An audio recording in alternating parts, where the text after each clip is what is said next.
Nako, Doña Clarita. Pansin ko po, bakit palagi kang nandito sa lugar namin? Paborito mo po bang pasyalan dito sa amin o may binibisita ka po dito na kamag-anak? Tanong ni Han sa Donyang si Clarita. May hinahanap kasi ako, Han. Wika ni Doña Clarita at napabuntong hininga pa ito. Sino po? Nakita mo na po ba siya? Takang tanong ni Han at doon ay nagkwento na nga si Doña Clarita.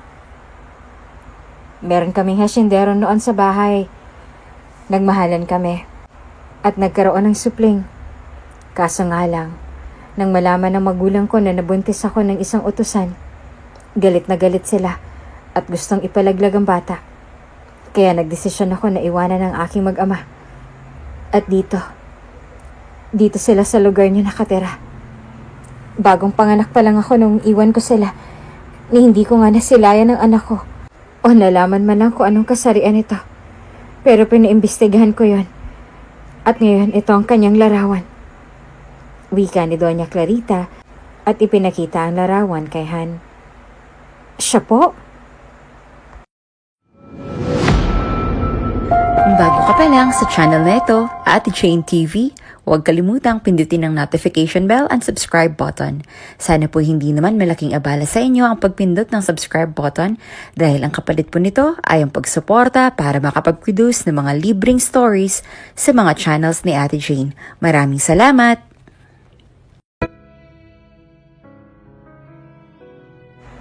Papa, nasan po ang mama ko? Bakit po lagi na lang ayaw mong pag-usapan ng bagay tungkol sa kanya? Tanong ng batang si Han sa kanyang ama. Anak, ang mama mo kasi, iniwan tayo para sa iba. Maayos naman ang buhay natin kahit walang mama mo. Kaya pakiusap, wag mo na lang hanapin siya, okay ba? Wika ni Seryo sa anak na si Han. Simula na magkaisip ay ni minsan hindi nakita ni Han ang kanyang mahal na ina. Kahit na sa larawan ay hindi nga man lang ito nakita o nasilayan man lamang. Sa tuwing tinatanong naman ni Han ang kanyang ama, ay palagi nitong sinasabi na sumama na ang kanyang ina sa iba at mas pinili iyon kesa sa kanila. Madalas magtalo ang mag-ama dahil sa palagiang paghahanap ni Han sa kanyang ina. At sa huli, wala pa din panalo sa kanyang ama si Han. Kahit sa larawan lang, Papa, nais ko sanang makita si Mama. Pagpupumilit pa ni Han sa kanyang ama. Ilang beses ko bang sasabihin sa'yo na wala akong naiwan na kahit na anong litrato ng nanay mo dahil matagal na panahon ang lumipas at nilimot niya na tayo.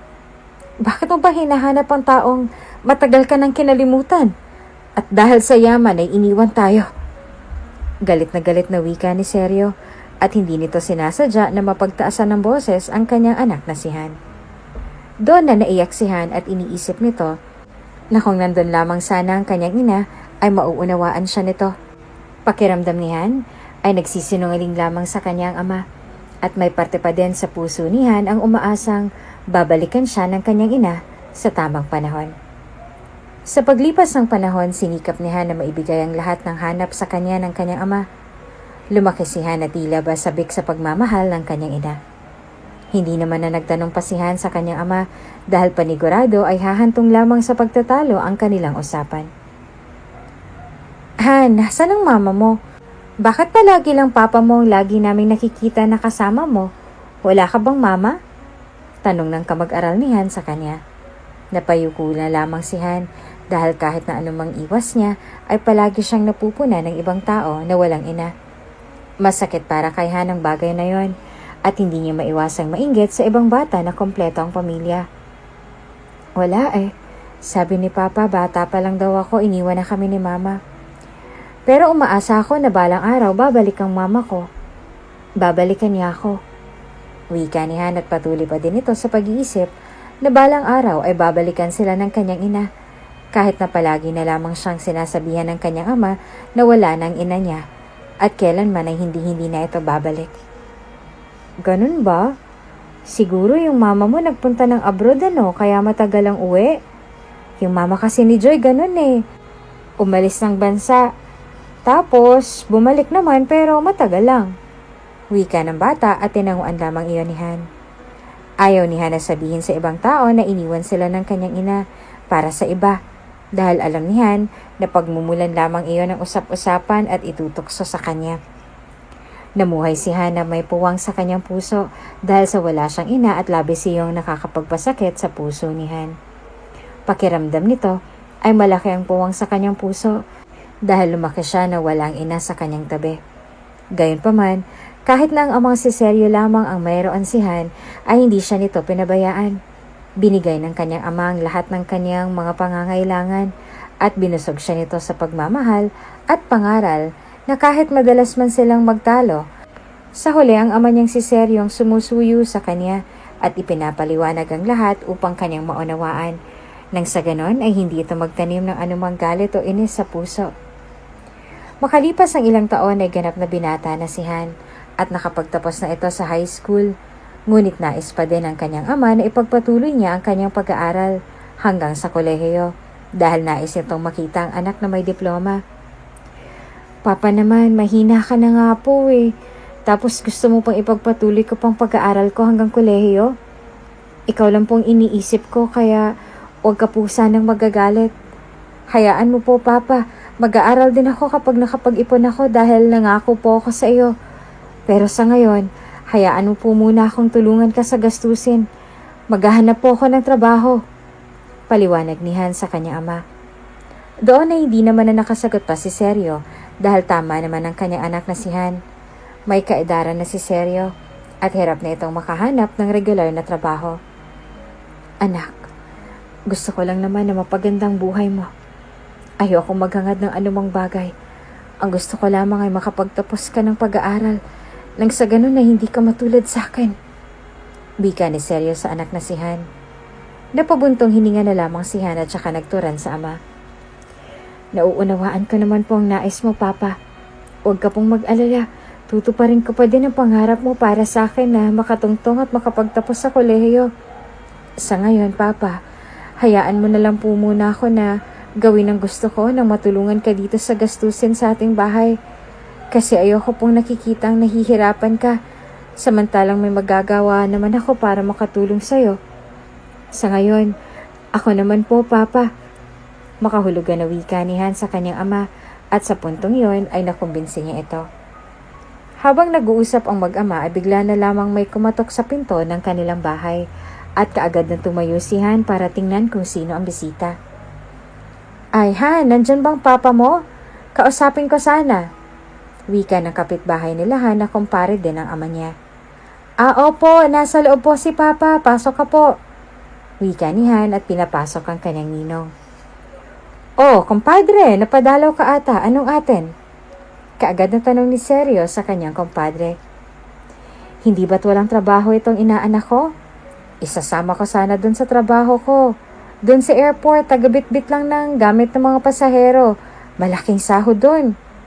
Wika ng lalaki at naging seryoso naman si Seryo. Nako ayoko pa sanang pagtrabahuin yung anak ko, kumpadre.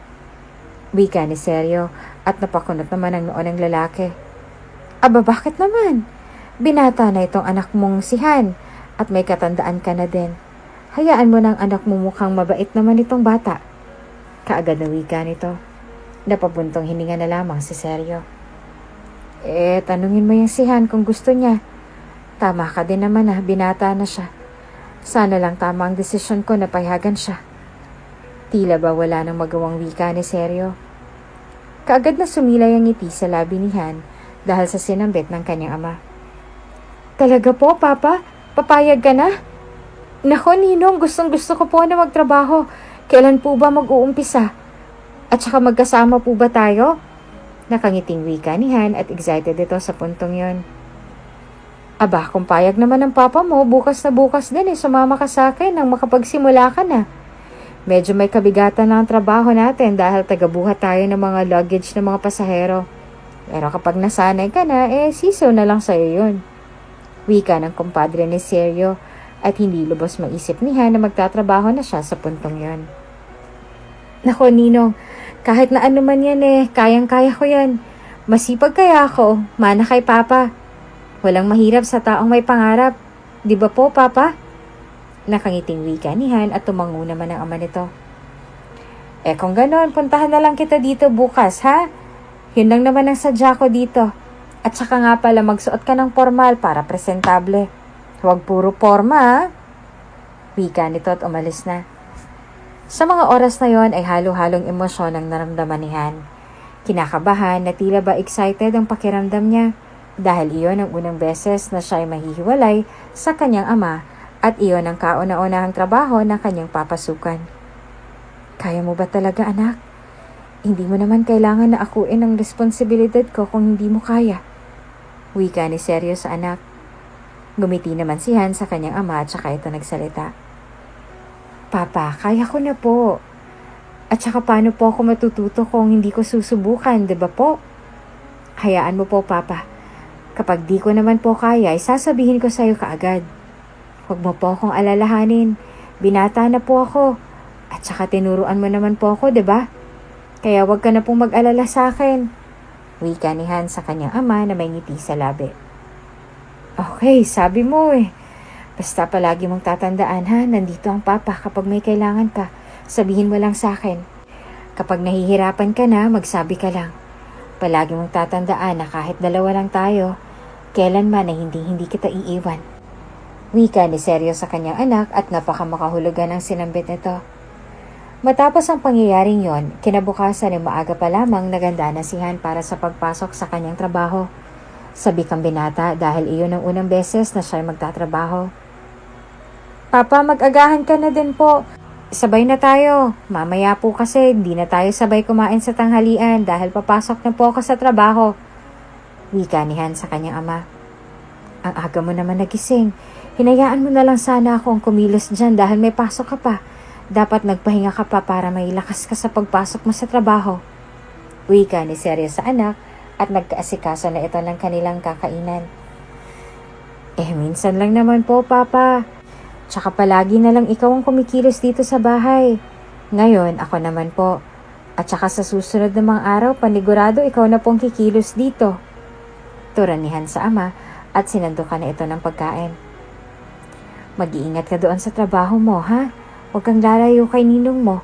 At saka kung may hindi ka alam, itanong mo sa kanya para hindi ka mapahamak. Kaya mo ba talaga, anak? Kasi kung napipilitan ka lang, hindi mo naman kailangan gawin yan. Wika ni Seryo at matamis naman ang umiti si Han. Kaya ko po, Papa. Mana kaya ako sa'yo. Kaya wag mo na pong isipin ang bagay na yan. Kain na lang po tayo at baka mamaya dumating na si Ninong. Wika ni Han sa kanyang ama at nagsimula ng kumain. Matapos mag-usap ay kumain ng mag-ama ng tahimik.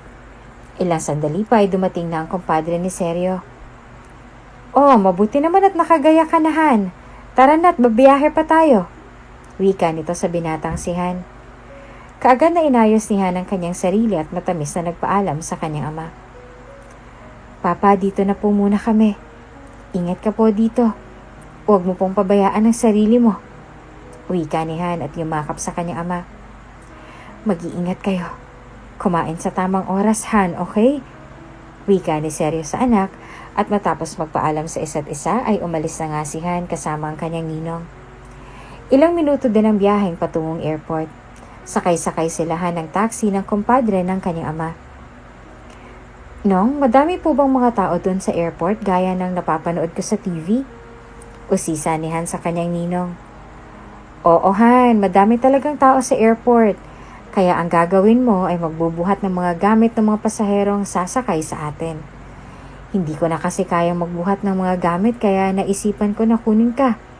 Alam mo naman kapag tumatanda na, wika nito at napangiti naman si Han. Oo nga Nong, matanda ka na. Bakit ayaw mo bang tumigil sa pagtatrabaho? Litanya ni Han at natanong ang kanyang ninong. Alam mo naman may pinapatapos pa ako sa kolehiyo. Matapos lang ni Bunso, abay ginhawa ng buhay ko. Ikaw ba, balak mo pa bang magkolehiyo? Di ba iyon ang pangarap ng papa mo sa'yo? Sagot nito kay Han at natanong pa ang binata. Napabuntong hininga na lamang si Han at malungkot na sumagot. Sabi nga po ni Papa, tumuloy ako sa kolehiyo. Pero naaawa na po kasi ako sa sitwasyon niya. Ayoko naman pong maging pabigat kay Papa. Kaya sinabi ko na mag-iipon muna ako ng pera para sa kolehiyo. Ayoko nang iasa pang lahat kay Papa gayong tumatanda na siya. Akong nahihirapan para sa kanya. Wika ni Han at napadungaw na lamang sa bintana ng sasakyan. Mapalad ang papa mo sa'yo dahil mabait kang bata. Marunong tumingin sa sitwasyon. Wika nito kay Han. Nong, nakilala mo po bang mama ko?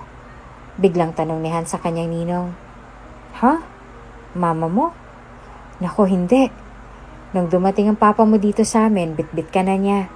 Hindi niya nga nakwento sa amin ang mama mo, mukhang hindi maganda ang naging daloy ng relasyon nila. Wika nito at ilang sandali pa ay dumating na nga sila sa airport. Wow! Ito pala yung airport, Nong. Ang lawak, ano? Tapos ang daming tao. Mga wika ni Han at natawa na lamang ang ninong nito. Sige na, hawakan mo to at may lalapit sa'yo na matandang babae. Siyang tutulungan mong magbuhat ng kanyang mga gamit. Wika nito kay Han. Talaga, Nong?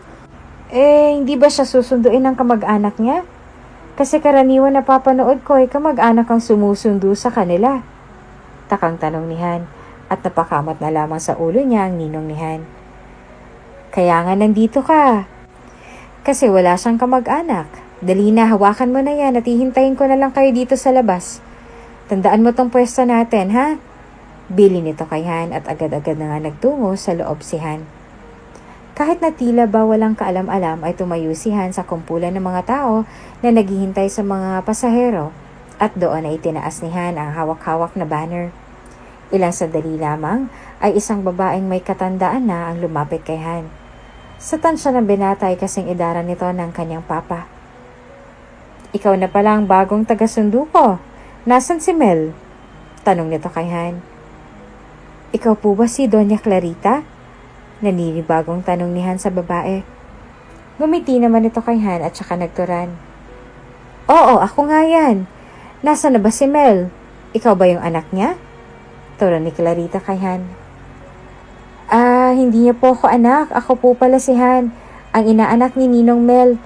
Masaya po ako na makilala kayo. Amin na po itong mga gamit mo. Si Ninong Mel po ay nasa labas po at naghihintay. Magalang na wika ni Han at nagpakilala pa ito. Ngumiti naman si Clarita kay Han at saka nagsalita.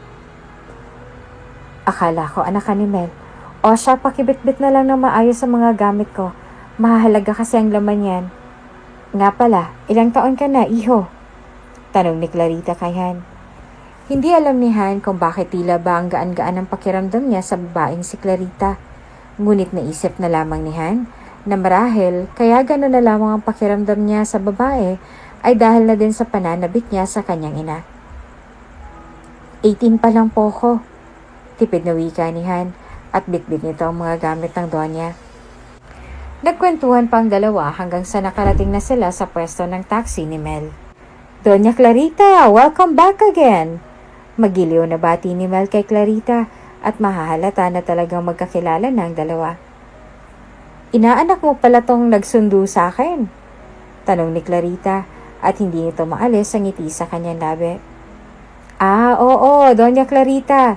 Si Han, anak yan ng kumpadre ko. Masipag na bata yan at saka maaasahan. Wika ni Mel at tinulungan pa si Han na buhatin ang mga gamit nito. Kita ko nga na masipag at magalang pa. Pero bakit kumuha ka ata ng katuwang? Bakit? Hindi mo na ba kayang magbuhat? Turan nito kay Mel. Natawa naman ang bahagya si Mel at saka sumagot. Alam mo na, kapag tumatanda na, humihina na din. Natatawang wika ni Mel at pinagbuksan ng pinto si Clarita. Nagpatuloy na nag-usap ang mga ito.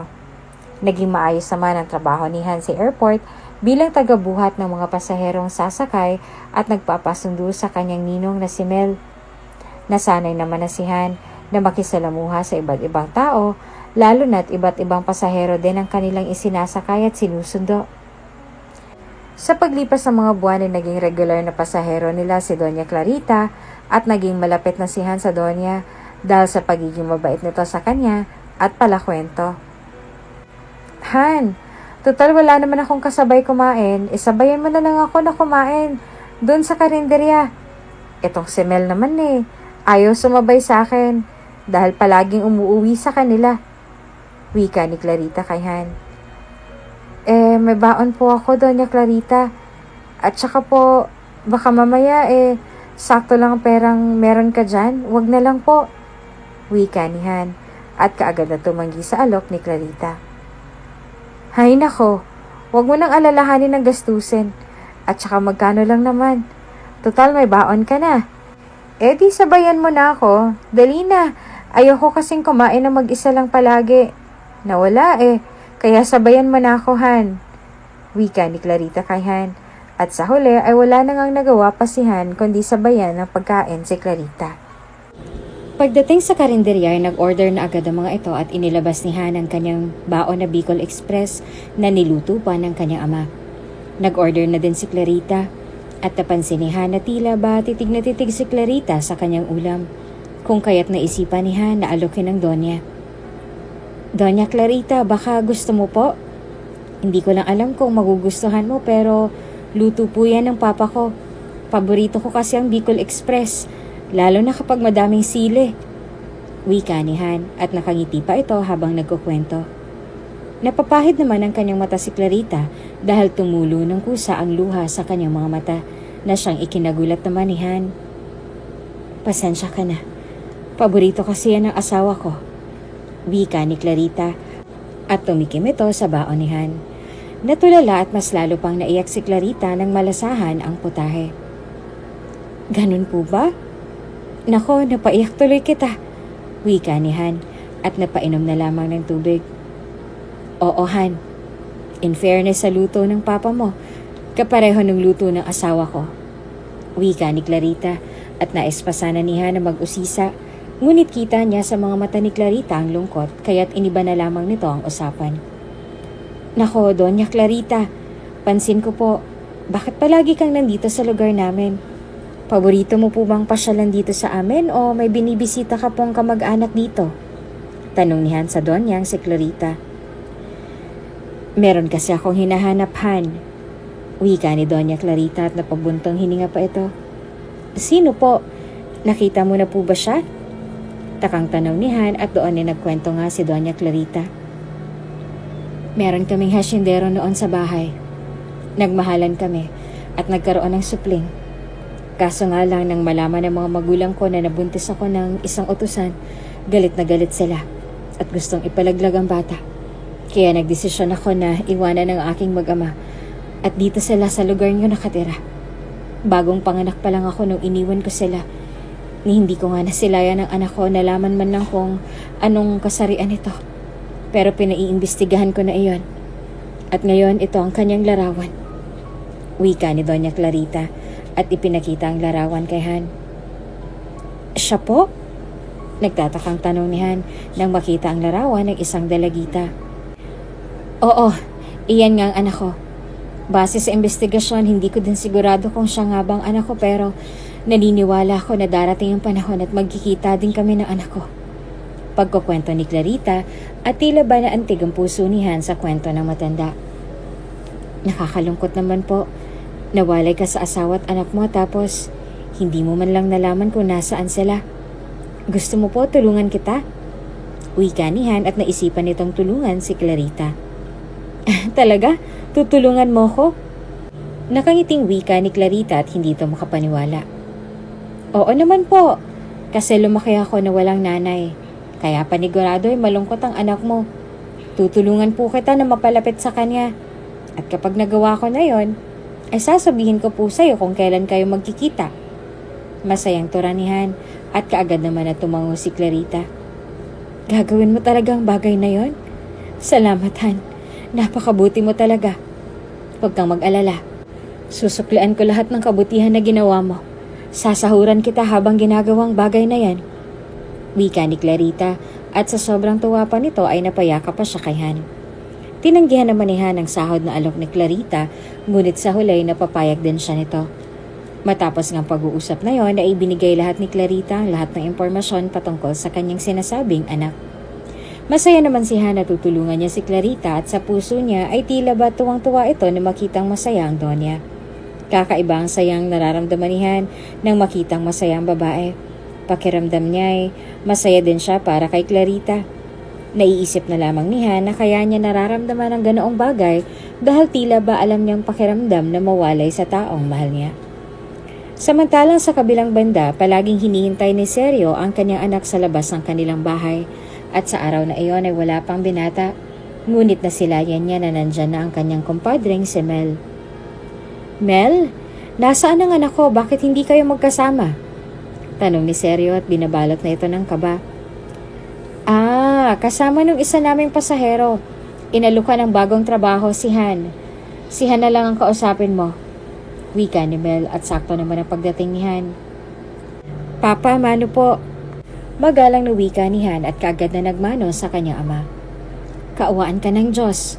Pero teka lang Han, ano itong sinasabi ng ninong mo na may bago ka daw na trabaho? Halika't mag-usap tayo sa bahay. Wika ni Mel at napayuko na lamang si Han. Alam ni Han na panigurado ay pagagalitan siya ng kanyang ama sa kanyang ginawa. Ngunit nang maisip ni Han kung gaano kasaya si Doña Clarita ay biglang lumakas ang loob ni Han. Pagdating sa kanilang bahay ay kaagad na nagpaliwanag si Han sa kanyang ama. Magbabantay lang po ako papa ng anak ni Doña Clarita. Wala naman pong masama doon tsaka kawawa naman po kasi si Doña Clarita kaya tinulungan ko na. At tsaka ayaw mo pa yon, mas mapapalapit po ako sa'yo. Hindi ko na kailangan na magtungo sa airport at bumiyahe dahil taga dito lang din po yung anak ni Doña Clarita.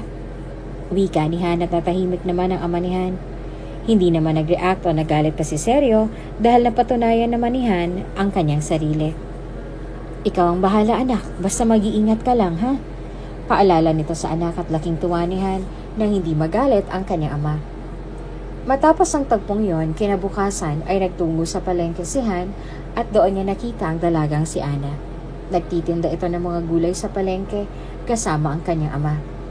Kaagad itong sinundan ni Han at nang makita niya itong umalis upang masigurado na tama ang kanyang binabantayan. Ngunit pagdating sa isang iskinita ay bigla lamang nawala ang dalaga. Nasaan na siya? Bigla na lang nawala. Bulong ni Han at bigla na lamang may humablot sa kanyang kamay at pinilipit ito. Sino ka? Bakit mo ako sinusundan? Matapang na tanong ng dalaga kay Han. Nagulat naman si Han dahil sa ginawa ng dalaga at kaagad na nagpaliwanag. Ako si Han. Gusto ko lang makipagkaibigan sa'yo. Wika ni Han at kaagad naman itong binitiwan ng dalaga. Gusto mong makipagkaibigan? Bakit para kang spy na sunod ng sunod sa akin kanina pa? Tanong ni Ana kay Han. Napakamot na lamang sa kanyang ulo si Han at napabuntong hininga. Kasi natatakot ako na baka hindi ka makipagkaibigan sa akin. At saka mukhang matapang ang papa mo. Palusot ni Han at natawa naman si Ana. Ay nako, sige na. Mabait ang papa ko, no? At tagasan ka ba? At parang nakita na kita. Wika ni Ana at napatulala naman si Han. Taga dyan lang ako. Anak ako ni Sergio. Yung madalas dito sa palengke noon na tagabuhat ng paninda. Wika ni Han at napatango naman si Ana. Sabi na nga kilala ko yung papa mo. Actually, close kami noon. Kaso nga lang, nawala bigla ang papa mo. Nakakainuman din yun ni papa. Nasaan na nga bang papa mo? Sunod-sunod na litanya ng dalaga at nakahinga naman ng maluwag si Han dahil sa tinura nito. Naisip ni Han na hindi na siya mahihirapan pa na mapalapit sa dalaga dahil kakilala na pala ito ng kanyang ama, kung kaya't mapapadali na lamang ang kanyang pakay sa dalaga. Alam mo naman na kapag matanda na, kailangan nasa bahay na. Tulungan na kita dyan sa mga daladala mo. Wika ni Han at kinuha ang mga daladala ni Ana. Ganun ba? Kaya ikaw na nagtatrabaho para sa kanya? Tanong ni Ana at tumango na lamang si Han. Hindi na muna sinabi ni Han ang kanyang pakay sa dalaga at nagpatuloy ang kanilang ugnayan. Simula nung araw na yon ay napapadalas na si Han sa palengke at madalas ay tumatambay pa ito sa pwesto nila Ana at nakikipagkwentuhan. Tuwing linggo naman ay nakikipagkita si Han kay Doña Clarita upang sabihin at ikwento ang lahat ng nangyari sa buong isang linggo at sobrang saya naman ang nararamdaman ni Clarita. Mabuti naman at hindi ka na pala nahirapan dahil kakilala mo ng anak ko. Wika ni Clarita kay Han. Kaya nga po kilala pala nilang papa ko kaya hindi na ako nahirapan pa na mapalapit kay Ana. Huwag ka pong mag-alala dahil gagawin ko po ang lahat para magkita kayo at maliwanagan siya. Wika ni Han at natuwa naman si Clarita. Alam mo Han, sobrang nagpapasalamat ako sa'yo. Siguro kung wala ka wala na akong pag-asa pa na makita ang anak ko. at makasama. Matanda na kasi ako, Han, at gusto ko na bago man lang ako bawian ng buhay, makasama at makabawi man lang ako sa aking anak na nawalay sa akin sa mahabang panahon. Panigurado ay galit na galit sa akin ng papa niya dahil hindi man lang ako nagpaalam at nagpaliwanag ng aking sitwasyon. Malungkot na tura ni Clarita at niyakap naman ito kaagad ni Han. Panigurado po ay kapag narinig nila ang paliwanag mo ay mauunawaan ka nila. Lahat naman po ay nadadaan sa usapan. Basta ipaliwanag mo lang po sa kanila, mauunawaan ka nila. Wika ni Han kay Clarita at napangiti na lamang. Salamat talaga sa iyo, Han. Isa kang hulog ng langit. Sobra akong nagpapasalamat. Wika ni Clarita at ngumiti lamang si Han. Para bang ang sarap sa pakiramdam ni Han ang mayakap siya ni Clarita. Pakiramdam ni Han ay nayakap din niya ang kanyang ina na matagal nang nawalay sa kanya. Matapos ang tagpong yon, patuloy lamang si Han sa kanyang misyon kay Ana. Han, wala ka bang ibang gagawin sa inyo? At saka palagi ka na lang nandito sa pwesto namin. Saan ka ba nagtatrabaho? Tanong ni Ana kay Han. Kargador kasi ako tuwing umaga, kaya pagsapit ng hapon, wala na akong ginagawa. Bakit mo naman natanong? Tura ni Han, at mabuti na lamang ay nakapagpalusot ito kaagad. Wala naman. Palagi ka kasing nandito sa amin, kaya akala ko wala kang trabaho. Pero maiba ako, Han. Nag-aaral ka pa ba? Tanong ni Ana kay Han, at natigilan naman ang binata. Sa ngayon, huminto ako. Nag-iipon ako para sa kolehiyo. Ayoko na kasing iasa pang lahat kay Papa. Lalo na tumatanda na siya. Wika ni Han at napatangu-tangu naman si Ana. Pareho pala tayo. Ako naman, huminto na muna kasi kailangan ni Itay ng katulong dito sa pwesto. Na mild stroke kasi siya since kami na lang dalawa at maaga kaming iniwan ni Inay. Ako na lang aasahan ni Itay na tutulong sa kanya. Wika ni Ana at tila ba nakikita ni Han ang sitwasyon niya kay Ana. Parang pareho pala tayo, ano? Tatay na lang ang meron. Malungkot na wika ni Han at iniisip nito kung ano kayang kalagayan niya sa ngayon kung kapiling nila ang kanyang ina. Ha? Wala ka din bang nanay? Kunot noong tanong ni Ana kay Han at mabilis naman na tumango si Han. Doon na nagsimulang magkwentuhan ang dalawa at pareho silang nadala sa kanilang sitwasyon. Bata pa lang ako, wala na akong kinagisnan na nanay. Kahit nga na picture, wala si tatay. Para bang habang lumalaki ako at nagbibinata, doon pakiramdam ko malaki ang kulang sa pagkatao ko. Ang hirap kasi na lumaki na kulang ang pamilya. Parang palaging may kulang, palaging may puwang. Palagi pa ako tinatanong ng mga kaklase ko kung nasaan ang mama ko. Pero lagi kong sagot, umalis, hindi na bumalik. Kaya akala nila nasa ibang bansa. Kaya yun na lang ang pinaghahawakan ko. Kahit na alam ko na malaking kasinungalingan ng bagay na yon. Pagkukwento ni Han at sa puntong yon ay naiyak na ito. Inabutan naman ito ng panyo ni Ana. Ang saklap naman. Ako din, sabi ni Papa nung maliit pa lang daw ako, binawian na ng buhay si Inay. Kaya lumaki ako na katulad mo, wala ding nanay. Pero ang kaibahan natin, sa larawan nakita kong nanay ko. Hindi inilihim ni Papa ang pagkatao niya. At dahil doon, kahit na maaga kaming iniwan na Inay, kontento ako sa buhay na meron ako. Masasabi ko na kulang ang pamilya namin pero buo naman ang pagkatao ko kasi kahit na hindi ko na siya kasama, nakilala ko naman siya kahit sa larawan lamang. Wika ni Ana at sa puntong yon ay nais na sana ni Han na ipagsigawan at sabihin kay Ana na buhay ang ina nito, ngunit alam ni Han na hindi pa iyon ang tamang panahon para isiwalat ang lahat. Bakit kaya ganun? Ang damat ng tadhana, no? Bakit kailangan na bawiin agad sa atin ang mga nanay natin? Bakit kailangan na mawalay tayo sa kanila? Ako kasi sobrang kulang ng pagkatao ko. At pakiramdam ko ay hindi mabubuo ang pagkatao ko hanggat di ko nalalaman kung sino ang ina ko. Kung buhay pa ba ito o wala na. Ang damat naman kasi ng kapalaran.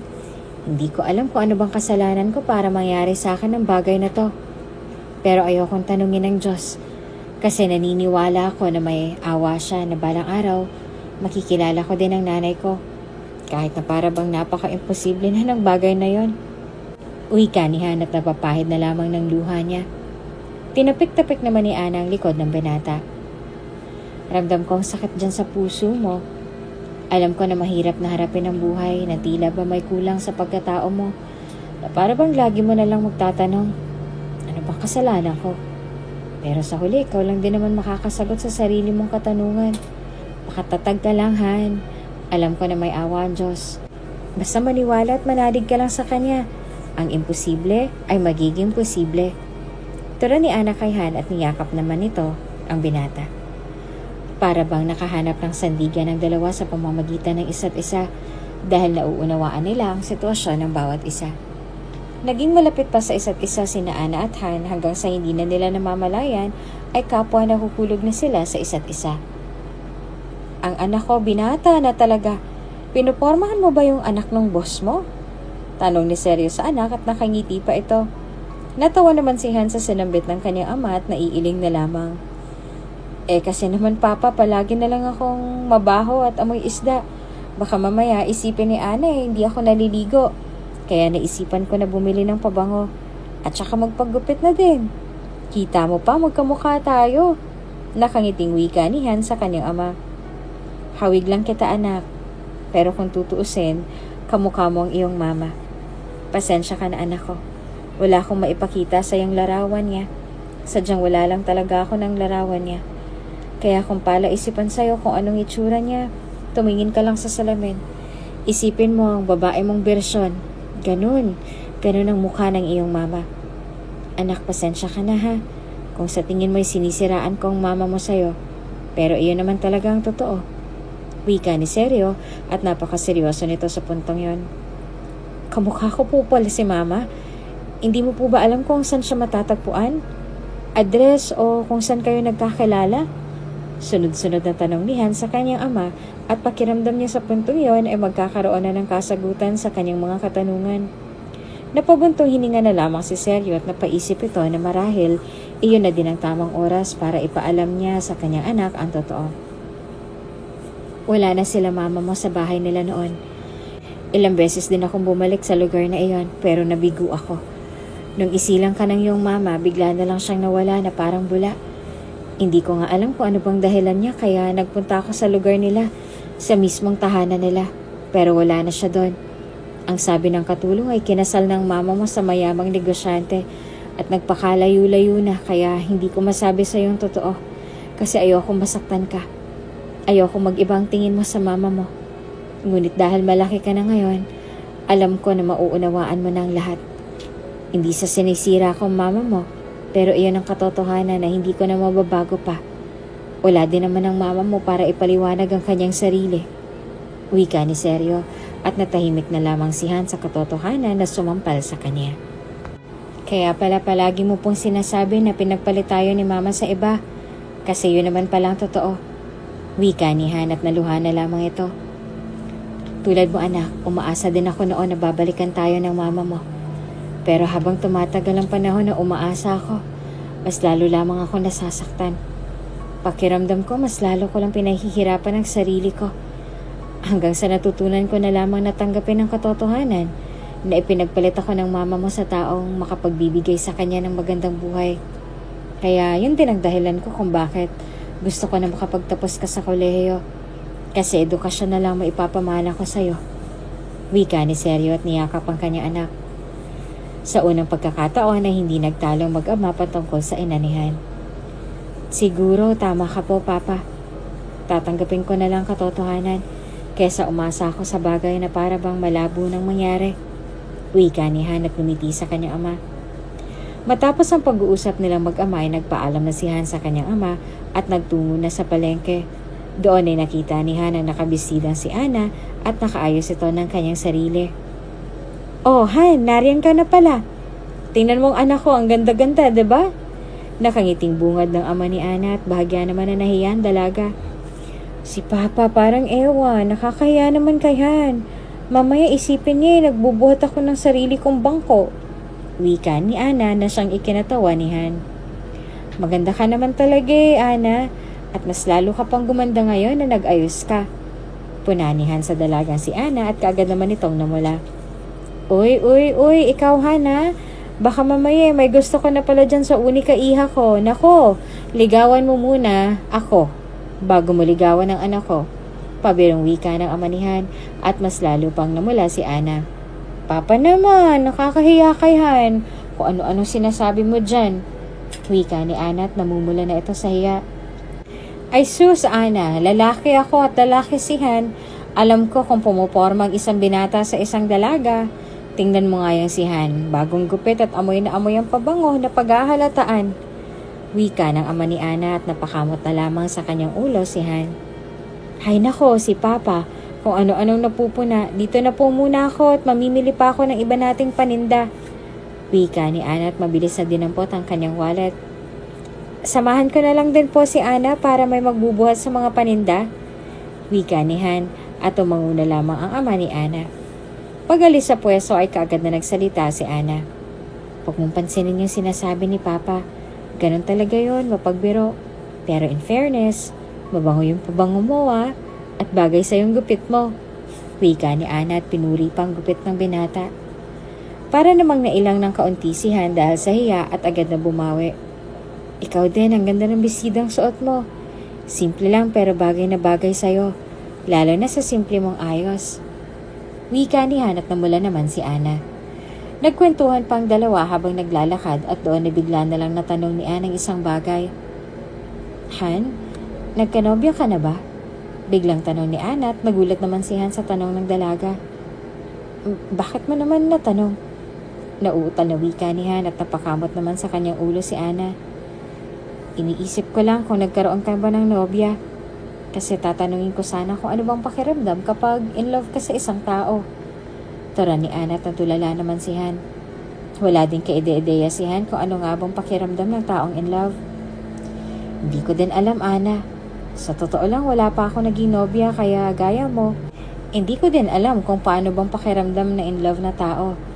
Hindi ko nga alam kung anong pakiramdam ng umiibig. Bakit mo naman natanong? Tura ni Han at natigilan naman si Ana. Ganun ba? Wala lang, natanong ko lang. Baka kasi alam mo? Wika ni Ana at napatango na lamang si Han. Wala din akong ideya sa ganyan. Bakit Ana, in love ka na ba? Biglang tanong ni Han at napahinto ang dalaga. Ha? Ako? In love? Hindi Ano ba yung tanong mo? Bilisan na nga lang natin at baka naghihintay na sa atin si Itay. Wika ni Ana at mabilis na iniba ang usapan. Napakamot na lamang sa kanyang ulo si Han at di niya din alam sa kanyang sarili kung bakit niya naitanong ang bagay na yon kay Ana. Matapos ang pangyayaring yon ay nakatanggap naman ng message si Han mula kay Doña Clarita. Kung kaya't matapos mamili at samahan si Ana ay kaagad na nagpaalam si Han. Dito na po muna ako, may racket lang ako. Bukas na lang ulit, Ana. Manong Ricky, dito na po muna ako. Paalam ni Han sa mag-ama. O sige, ingat ka iho. Salamat sa pagtulong sa anak ko. Wika ni Ricky at ngumiti lamang si Han bilang tugon. Matapos na makapagpaalam ay kaagad na nagtungo si Han sa paboritong kainan ni Clarita at doon sila madalas magkita. Han, kamusta? Masyado ka atang abala. Tura ni Clarita at matamis ang ngumiti kay Han. Maayos naman po ako, Doña Clarita. Ang anak mo pong si Ana ay nakakausap-usap ko din po patungkol sa iyo. Ang alam niya ay patay ka na. Pero huwag ka pong mag-alala, sabi sa akin ni Ana, miss na miss ka na po niya. Kaya panigurado malaki ang tsansa na mauunawaan ka niya kapag nagkita na kayong dalawa. Wika ni Han at bahagyang nalungkot naman si Clarita. Ang saklap naman pala. Akala ng mismo kong anak ay patay na ako. Ganon ko ba kalala nasaktan ng kanyang ama para sabihin ito na patay na ako? Malungkot na tura ni Clarita at bahagya pa itong naluha sa puntong yon. Hayaan mo po, Doña Clarita. Kapag napaliwanag mo naman ang sarili mo, panigurado mauunawaan ka nila. Siguro dahil lang sa galit kaya nasabi yun ng asawa mo. Pero hindi ka naman po ipinagkait kay Ana. Sinabi't pinakilala ka pa nga ng papa ni Ana sa kanya kahit nasa larawan lamang. Ibig sabihin, galit lang sa yung papa niya. Pero hindi kanya inalis sa buhay ni Ana. Pagpapalakas ng loob ni Han kay Clarita. Sa tingin mo ba handa na kayang anak ko para makilala ko? Tanong ni Clarita at doon ay natigilan si Han. Sa totoo lang, hindi ko po masabi pero nasa iyo naman po kung handa ka na pong harapin siya. Wika ni Han at napatango na lamang si Clarita. Sige, gusto ko siyang makita sa darating na linggo. Handa na akong harapin ang lahat ng katanungan ng anak ko at harapin ko ang lahat ng sumbat at galit niya para makasama ko na siya. Wika ni Clarita at napangiti naman si Han. Masaya si Han dahil pakiramdam niya ay nagawa niya na ang kanyang misyon sa buhay. Ngunit naisip ni Han na maaaring magalit sa kanya si Ana dahil sa kanyang paglilihim. Matapos na makausap si Doña Clarita, ay magdamag na hindi nakatulog si Han at napansin naman niyon ni Seryo.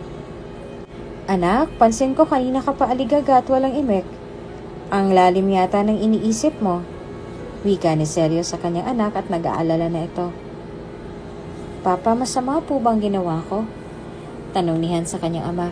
Naguluhan naman si Seryo sa tanong ng kanyang anak. Ha? Anong ibig mong sabihin, anak? Ano pang ginawa mo?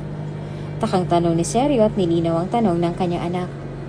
Doon ay malalim na napabuntong hininga si Han at saka nag-open up sa kanyang ama patungkol sa kanyang suliranin at agam-agam. Hindi ko po kasi sinabi kay Ana na kaya ako nakipagkaibigan sa kanya para makuha ang simpatsya niya dahil gusto kong tulungan na mag-aayos sila ng mama niya. Mali po ba yun, Papa? Natatakot ako na baka kagalitan ako ni Ana at layuan kapag nalaman niya ng totoo. Wika ni Han at napayuko na lamang ito. Problema nga yan, anak. Pero, anak, na kay Ana naman nakasalalay ang lahat kung magagalit siya sa iyo eh. Kagustuhan mo lang naman na matulungan siya at ang nanay nito. Ang pagkakamali mo lang ay naipit ka sa sitwasyon. Anak, umamin ka nga sa akin. Nahulog ka na ba kay Ana? Tama ba ako? Payo ni Seryo sa anak at tinanong pa ito. Napayuko na lamang si Han at saka napatango. Opo, Papa. Nahulog ng loob ko kay Ana. At ngayon hindi ko alam kung may tsansa ba ako na umamin sa kanya. Wika ni Han at napayakap na lamang ito sa kanyang ama. Ganyan talaga ang buhay, anak. Huwag kang mawalan ng pag-asa. Malay mo naman, 'di ba? Magpasalamat pa sa'yo si Ana dahil sa wakas magkikita na sila ng kanyang ina ng dahil sa'yo. Ikaw ang naging tulay para muli silang magkita. Kaya huwag kang mawalan ng pag-asa. Tandaan mo, bawat nangyayari sa buhay natin ay nakaplano ayon sa nais ng Diyos. Kaya manalig at magtiwala ka lang sa Kanya. Payo ni Seryo sa anak. Tila gumaan naman ang pakiramdam niya sa mga payong binitawan ng kanyang ama sa kanya. Salamat po, Papa. Tama ka po. Wika ni Han at niyakap ang kanyang ama. Matapos ang pag-uusap nilang yon, ang kanyang ama ay nagpahinga na si Han sa kanyang silid at hinanda ang kanyang sarili. Kinabukasan, maaga pa lang ay nagtungo na si Han sa pwesto nila Ana, ngunit sarado iyon kung kaya't kaagad na nagtungo sa bahay ng dalaga si Han. Han, napadalaw ka ata dito sa bahay. Wika ni Ana at pinapasok si Han sa loob ng kanilang bahay.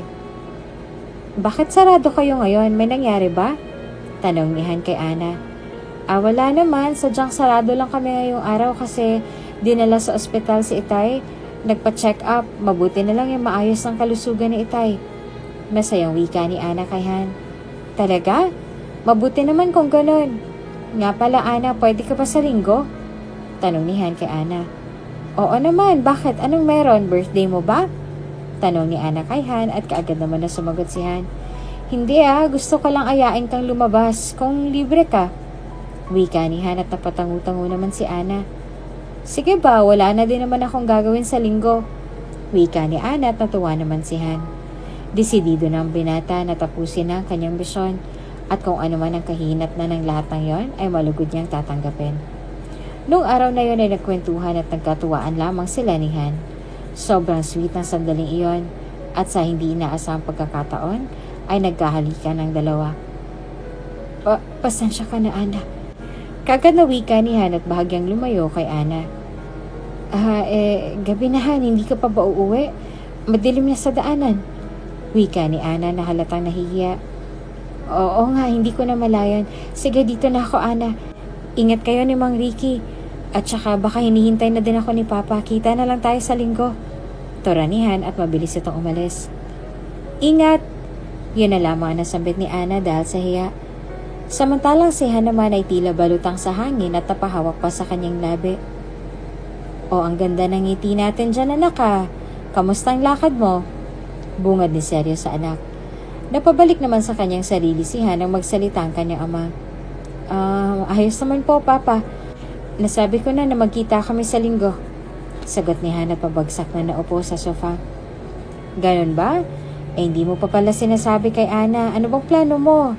Tanong ni Seryo sa anak. Wala po, Papa. Bahala na si Lord kung magagalit sa akin si Ana, ay di tatanggapin ko. Ano man ang kahihinat na ng lahat, haharapin ko. Matapos lang ang suliranin na to. Wika ni Han at malalim na napupuntong hininga. Makalipas ang ilang araw ay dumating na din ang araw ng linggo at kabado na si Han. Maaga pa lamang ay nakatanggap na ng mensahe si Han mula kay Doña Clarita at labis itong nagpapasalamat sa binata. Samantalang si Ana naman ay wala pa din kaalam-alam sa mga mangyayari at si Han naman ay punong-puno ng kabang kanyang dibdib sa hindi niya malamang dahilan. Anak, kalmahan mo lang. Ano man ang mangyari, tandaan mo nandito si Papa. Wika ni seryo sa anak at masaya naman si Han dahil nakaalalay sa kanyang ama. Matapos ang paghahanda ay sinundo na ni Han si Ana sa bahay nito. Ano bang meron at bigla ka na lang ata nagyaya? Tanong ni Ana kay Han. Malalaman mo na lang mamaya. Wika ni Han at hinawakan ang kamay ni Ana. Parang ang seryoso mo naman ata, kinakabahan tuloy ako sa'yo. Wika ni Ana at naguguluhan na ito sa kinikilos ni Han. Basta Ana, ano man ang mangyari, sana walang magbago. Sana magkaibigan pa din tayo. Alam mo naman, 'di ba, na lahat ng ginagawa ko ay may dahilan. Sana kapag tapos na to, magkaibigan pa din tayo. At kung magalit ka man sa akin, tatanggapin ko. Pero masaya ako para sa'yo. Makabuluhang wika ni Han at niyakap pa nito ng mahigpit si Ana.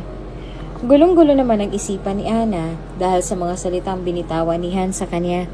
Pakiramdam ni Ana yung laki ng kasalanan sa kanya ni Han at tila ba nagpapaalam na ito sa kanya.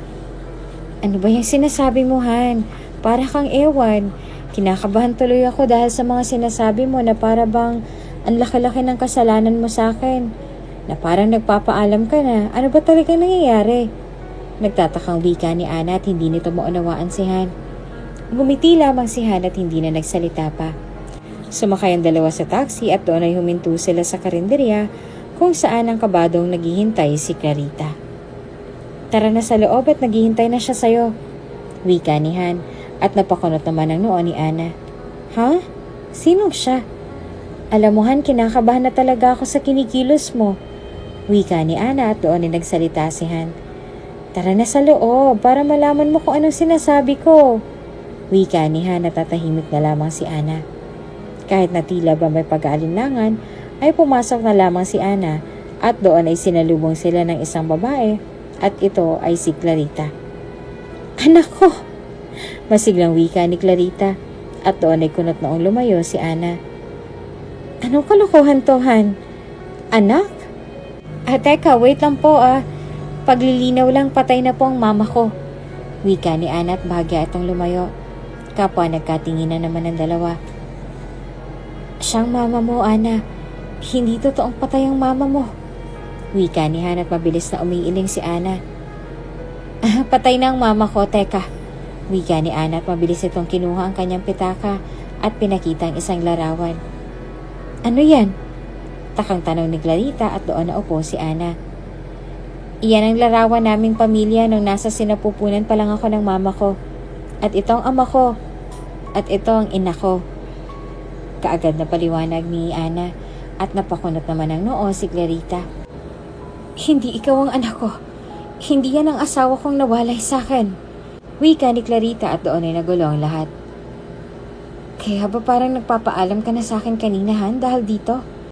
Pero pasensya na, hindi ako ang anak niya. Wika ni Ana. Pero hindi pwedeng magkamaling investigador na kinuha ko. Ito yung larawan niyo ng asawa ko na magkasama. Wika ni Clarita at ipinakita ang isang larawan. Kaagad na napatingin si Ana kay Han at tila ba natuod na sa kanyang kinatatayuan. Hindi ko siya ama dahil kargador lang namin si Mang Seryo. At ang anak niya ay walang iba kundi si Han. Wika ni Ana at doon ay napatingin si Clarita sa binata na ngayon ay lumuluha na. Ang tagal na kitang kasama. Pero hindi ko malang alam na ikaw po pala ang aking ina. Kaya pala ganun na lang ang pakiramdam ko nung una kitang nakita kasi ikaw ang mama ko. Umiiyak na wika ni Han at doon ay nagyakapan ng mag-ina. Napangiti naman si Ana dahil sa wakas ay buo na ang pagkatao ni Han. Natutuwa si Ana na sa wakas ay nakilala at nakita na din ni Han ang kanyang tunay na ina. Ikaw ang anak ko. Kaya pala ang gaan-gaan ang loob ko sa'yo. At pakiramdam ko'y matagal na kitang kilala dahil ikaw pala ang anak ko. Nasaan ang papa mo? Gusto ko siyang makita. Malaki ang kasalanan ko sa kanya at sana maunawaan niya ako at pakinggan ang paliwanag ko. Tora ni Clarita at nagyakapan ng mag-ina. Sige na Han, samahan mo na ang mama mo sa papa mo. Saka na lang tayo mag-usap. Masaya ako para sa'yo. Sa wakas nahanap mo ng taong matagal mo nang hinahanap. Wika ni Ana kay Han at doon ay sinama na nga ni Han si Clarita sa kanyang ama. Clara? Gulantang na wika ni Seryo at tila ba nakakita ito ng multo. Ako nga ito, Seryo. Kay tagal ko kayong hinahanap. Patawarin niyo ako sa bigla kong pagkawala. Wika ni Clarita at doon ay naupo ang pamilya. Bakit ka nga ba bigla na lang nawala, Clara? Bakit sinabi nila na ikinasal ka at iniwan kami ng iyong anak? Sunod-sunod na tanong ni Seryo. Doon na nagpaliwanag si Clarita ng lahat. Kaya ako nagawang bagay na yon dahil sa takot. Ayoko magdusa kayo ng anak natin ng dahil lang sa akin. Sobrang sakit para sa isang inang tulad kong mawalay sa sanggol na anak ko na hindi ko malang nasilayan at nalaman kung ano nga bang kasarian. Nung urang araw na maikasal ako sa lalaking nais ni Papa, naging miserable na ang buhay ko. Kaya mas pinili kong lumayo sa pamilya ko. Nagsimula ako at nang makausad ako sa buhay ay hinanap ko kayo. Pero wala hindi ko kayo matagpuan. Kaya nung minsan na nakuhaan ka ng investigador na naghahanap sa'yo, kasama si Ana, ay akala ko si Ana ng anak ko. Pero mali pala ako. Tora ni Clarita at doon ay naliwanagan si Seryo. Ang inaakala ni Clarita na kanyang anak ay hindi pala dahil ang anak niya talaga ay si Han. Nagkaroon lamang ng hindi pagkakaunawaan kung kaya't nagulo ang lahat. Gayunpaman sa huli nagkapaliwanagan ng pamilya. Naipaliwanag ni Clarita ang kanyang tunay na dahilan at naunawaan naman niyo ni Seryo. Simula nung araw na yon ay sinulit ng pamilya ang mga araw na magkakasama sila. Naging mapaglaro man sa kanilang tadhana, sa huli nagkasama-sama din ang pamilya. Samantalang si Ana naman ay naging masaya para kay Han dahil sa wakas ay nahanap na nito ang kanyang ina na matagal niya nang hinahanap. Grabe no, ginawa mo talaga yon para kay Doña Clarita? Tapos epic, ikaw pa talagang anak niya? Nakangiting wika ni Ana kay Han. Napabuntong hininga na lamang si Han at saka nagturan. Alam mo, sobrang mapaglaro ng tadhana, no? Alam mo yung sobrang porsigido ako na mapalapit kayong dalawa ni Mama. Yun pala ako yung anak niya. Grabing tadhana yan no? Pero masaya ako kahit na gano'n na nangyari. At least nakilala kita. Naging magkaibigan tayo. Masayang bika ni Han kay Ana. Kaya nga alam mo ba nung yakapin ako ni Doña Clarita, sobrang nashock ako, lalo na nung tawagin niya akong anak.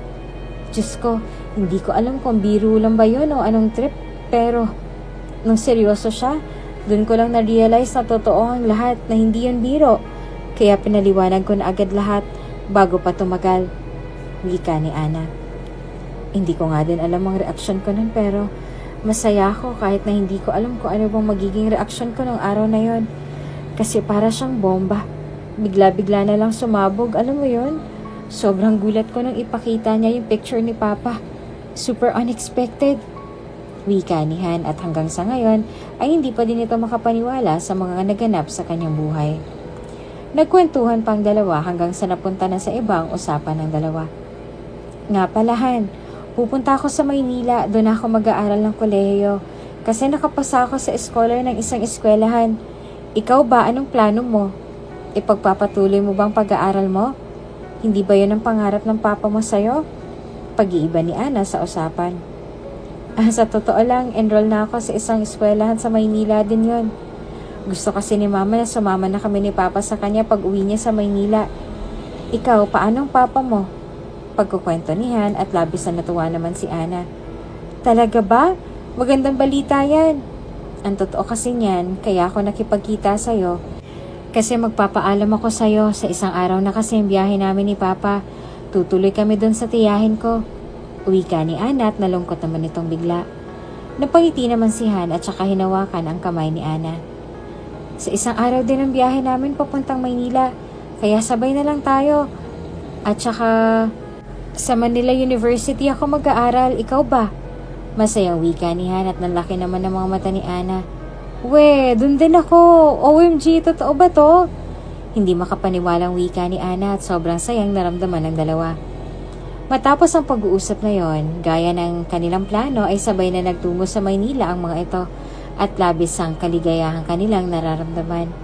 Nagsimula na sa kanilang journey sa Maynila sila Han at Ana at sa katagalan ng panahon ay nagkaaminan din ang kanilang nararamdaman para sa isa't isa. Naging suportado naman ang kanilang pamilya sa kanilang relasyon at sabay nila Han at Ana na tinupad ang kanilang pangarap sa buhay. Sa huli, sabay na umakyat sa entablado ang dalawa, bit-bit ang kanilang mga karangalan at ang diplomang pangarap ng kanilang mga magulang. Sa wakas, ito nang pinapangarap ko para sa iyo, anak. Bika ni Seryo at nagyakapan lamang ito. Labis ang ligayang kanilang nararamdaman. Sabay na hinarap ni Ana at Han ang kinabukasan at kalaunan ay nagdesisyon ng dalawa na lumagay na sa tahimik matapos matupad ang kanilang mga pangarap. Naging magulo man ang kwento ng kanilang pamilya, sa huli nang ibabaw ang pagpapatawad at pagmamahal nila sa isa't isa.